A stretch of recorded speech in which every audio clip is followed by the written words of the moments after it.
So what I love about this passage is how real it is. This relationship between God and God's people and the relationship with Moses and Aaron, this is not a kumbaya community where everybody just loves each other to pieces and everyone's grateful all the time. There are complaints and perceived injustices and even whining.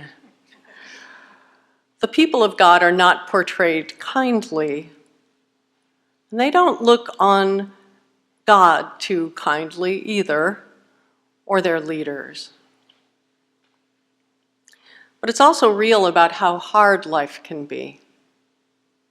Not just for refugees escaping violence, but for much of humanity, much of the time.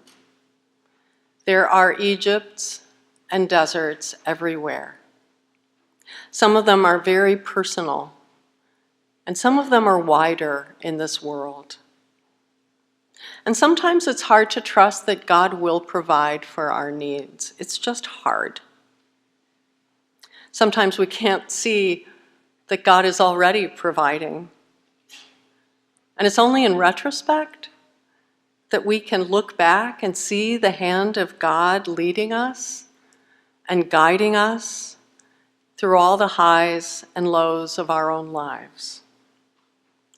And then when we see it, what we feel is gratitude. What we feel is grateful. The stories you're about to hear are from our fellow travelers along the journey. They're giving witness to God's presence in their own lives through this church and through their life of faith. And they give witness to the power of a community of faith. And I think that hearing their stories will help us reflect on our own lives too. Both the wilderness moments and the unexpected blessings. What I know is that hearing their stories filled me with gratitude as well. So thank you. We have just heard wonderful testimonies of our church, of our gratitude, and of how this church has changed our lives and made them more complete. I was just asked to talk about gratitude. I could never express more fully the wonders of this church and our staff and how we all live and work together as a church family. But my talk is more about just gratitude as it happens to individuals. God has been very good to me since the very beginning of my life. I was born into a loving, caring family, financially stable, and in a safe and pleasant place. The Presbyterian Church, the second Presbyterian Church in Newark, was a regular part of our life. I just took the future for granted. Even during the Depression, I was more blessed than most. We didn't have to move from our home. My father didn't lose his business. Of course, we had to do it with a lot less, but so did everybody else. I even got to go to college. Some of my brightest friends did not get to do so. And then came World War II. The whole world changed and was turned upside down. Our thoughts for the future were definitely put on hold. When I first met my future husband, Norman, he had just been drafted into the Army at making $21 a month. I had to wait until he had gone through officers' candidate school so that he would be making a whopping $244 a month before we could get married. We were married by my old minister in the Second Presbyterian Church in Newark.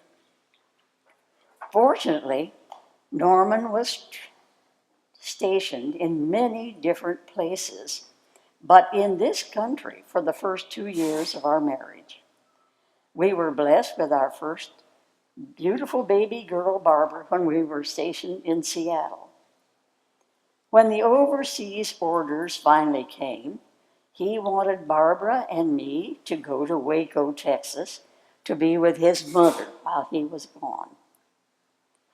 When Norman returned home safely, which is another incredible blessing, Texas was where we stayed. We had no home of our own, no money, no job, no past employment to draw on, and a little family to care for. My wonderful mother-in-law had opened her home to us. Still, it took a long time, almost 2 years, filled with trials and errors to resolve our situation. By then, we'd been blessed with a healthy baby boy, Lawrence. Even with all the blessings I had experienced, I found myself getting depressed. How could this be? I struggled to understand for some time. I finally realized my faith was starving.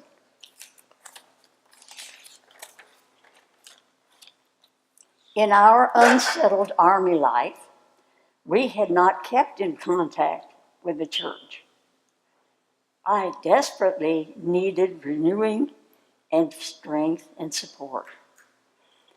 Fortunately, health was no farther away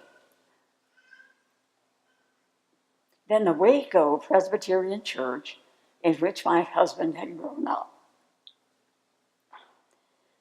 In a few more years, still in Waco, but with God's support, things were beginning to improve. And we were blessed again when baby Robert appeared to join our family. In 1951, for business reasons, we moved to Austin, Texas, and built our home there. We joined a small new church, Westminster Presbyterian. The first minister had been a friend of Norman's in Presbytery camp a few years before. It was the right place for us, for our 3 children, and for our growing faith. We remember our time there with heartfelt gratitude for learning to be part of God's church family and helping others. When we came to Granville, we were very thankful to join this congregation and continue our Christian service in this wonderful environment. How could I not have deep gratitude to God for my life? I have a loving, close family, unusual health. I live in a safe and loving community with friends.